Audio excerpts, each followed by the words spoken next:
Hey everybody, it's Mrs. Clemens, and this is U.S. History, Constitution, Regents Review. Just to let you guys know, Mr. Marshall's here, just with us in spirit, sort of, not actually physically with us today. Don't worry, he'll be making his own review sessions for us to help us to do great on the Regents. So before we get going, I just want to tell you, not only are we reviewing for the Regents, specifically the Constitution, but I wanted to help you guys out. And so basically what I did was I sort of am labeling what we're reviewing. So some of the things are going to be more apt that you would see them as multiple choice questions. And some of the things you'd be more apt to see them as essays. So what I did was I sort of color-coded, and I used our good friend Starry McStarpants. By the way, that's his new name. And our good friend Larry, as we all know, his name is not Kareem. Don't even get to it there, Juan. But yeah, so we're going to use those guys to help us out to know how we should actually use some of this stuff for the Regents. Okay. So this is stuff that is really great to use in terms of essays. Have I seen it as multiple choice? Yes, but it's much rarer. So before we can even talk about the Constitution, we have to talk about where did it come from. So yeah, it came from our mother country, England, and some of their events. So like the Magna Carta, like the English Bill of Rights. Honestly, in terms of multiple choice, you would only need to know those as names that are associated with foundings of democracy. They're great to mention in an essay. And then the Enlightenment. Now we're going to talk about the Enlightenment more sort of generally in a second, but if you wanted to know like specific Enlightenment thinkers or philosophers, as you talked about them in Global 2, we've got John Locke here for natural rights, Voltaire for freedom of speech, and Montesquieu for separation of powers. Do you need to spell Montesquieu correctly? No, that's why, that's why God created spell check. So we'll know what you're going for when you write it in your essay. All right, so this is some really, really important stuff. Now we're into the multiple choice. And so what they like to do is they like to link these four together. So sometimes you might just see as a multiple choice, they'll kind of list, oh, the Mayflower Compact, the Virginia House of Burgesses, New England Town Meetings, Albany Plan of Union. Maybe have two of them, maybe three of them, maybe all four if they're living on the edge. And so these are usually the answer is something like that they're examples of colonial self-government, where no, it wasn't a new thing that the colonies decided that they could govern themselves, when they had the revolution. They'd been doing it for a while. And so we have the Mayflower Compact, that's back in the 1620s, as soon as the Pilgrims landed. You've got the Virginia House of Burgesses, also in the 1600s. It's the colony's first lawmaking body. You've got the New England Town Meetings, which is a great example of direct democracy, where adult males are participating in governing in New England. And then in the 1760s, you have the Albany Plan of Union that was proposed by Benjamin Franklin. This did not actually happen, though. It was just proposed. So you don't see the Albany Plan of Union as much, and we didn't talk about it as much. But these three, definitely the Mayflower Compact and the Virginia House of Burgesses, you definitely see those a lot. So as long as you can remember that they're all dealing with democracy, that they're all dealing with self-government, that the government of the colonies could survive without Britain. They didn't need British government to run them. All right, so now again, before we can get to our Constitution, we need to know what led them to even have a revolution against Britain. And so, again, are these things that you could use for essays? Sure, but generally you'll see them more in multiple choice. So often people are like, oh, yeah, I know what the whole deal is, no taxation without representation, but they don't know what it actually means. What it means, guys, is that, all right, it's not the taxation that's bothering them, it's that they're being taxed without being represented in the British Parliament, like all other British citizens. They're British citizens, they want what all British citizens get. So they want that representation in the Parliament. It's not necessarily, like, no one likes paying taxes, but it's not necessarily the taxes that bother them as much as not having the representation.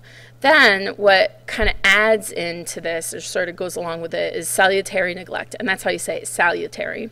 That basically they have these laws like the Navigation Acts that weren't being enforced for 100 years or so, and then all of a sudden they start enforcing them, and they start having the taxes and stuff, all this stuff going on after the French and Indian War to pay for the French and Indian War. And so Americans, they're used to being able to break the law, so they keep breaking it, and as a result we get quartering of soldiers, that soldiers are being placed in, British soldiers are being placed in Americans' homes, that blank search warrants are being used, that they're just going from door to door just looking for contraband with nothing written specifically on the warrants. And then also the whole limited freedom of the press. I like that I wrote limited speech of the press. We'll call it that. Freedom of speech, limiting of the press. And the big example that they like to give on the Regents is John Peter Zanger, who was, a publisher who got in trouble for publishing anti-British newspaper articles. So that was not good. All right, now when we get in the Declaration of Independence, you might notice that Starry McStarpants and Larry the Super Cool Pencil are both here, because this is stuff that definitely seen turn up as multiple choice, but it's also really great stuff for essays. So yeah, the Declaration of Independence certainly has its foundation in Enlightenment ideas and the idea of natural rights. And so the natural rights that the Enlightenment thinkers said was life, liberty, and property, Thomas Jefferson, who's the person that wrote the Declaration of Independence, he changed it to life, liberty, and the pursuit of happiness. And remember, natural rights are rights that everyone's born with. So if you're human, which most of us are, you're born with those rights according to the Declaration of Independence and the Enlightenment thinkers. Some of the reasons are given in the Declaration of Independence why they should have their independence. And definitely, guys, oh my gosh, why did we have the Declaration of Independence? To give our reasons for independence. Did not set up a government. It's telling us why they wanted to be independent. And so they have this big, long list, a couple pages of lists of grievances or complaints against King George. Why did I write grievances and not complaints? Because on the Regents, our good friend, they're actually going to write grievances, and you should know grievance means complaint. And they also talk about the right to rebel, that if a government doesn't protect our rights, that we have the right to rebel against the government. And that's what they believe. That's why they start their rebellion. All right, so very quickly, we fight, we win. Yay, we're America. All right, so what they do is they set up a government because, well, duh, you set up a government when you win. So their government is called the Articles of Confederation. This is not a good government, and it does not last. Makes it barely 10 years. And so part of the reason is they established a weak national government. Now you might say, duh, guys, why did you do that? Well, they did it because they don't want the same experiences that they had had under Britain. They don't want a monarch. They don't want their rights to be taken away from them. And so they create a weak government so that won't happen. It's sort of like you get into a car accident, so now you're not going to ever drive in a car again. It's maybe ridiculous. Maybe you should just not drive the same way, or drive with the same people, or maybe, I don't know, be more careful. They don't do that. They don't drive in the car again. So yeah, they only have one branch in their government. It's the legislative branch. They make it extremely difficult to pass laws and almost impossible to raise an army. They have to ask states to provide troops. They don't have the power to tax, so even if they had an army, they can't pay the army. And each state and national government, so each of the 13 states, because now they're states, they're not colonies, all of them can coin their money. The only positive, and they ask this as a multiple choice a lot of the time, about the one positive, and the one positive is that they had the Northwest Ordinance.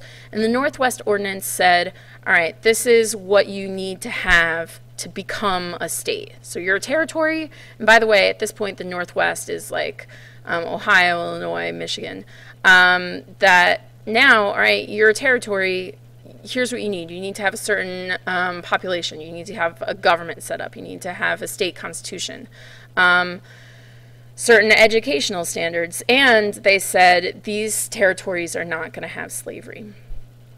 So I think that I will end here and make this the end of part 1. Stay tuned for part 2. It's going to be glorious.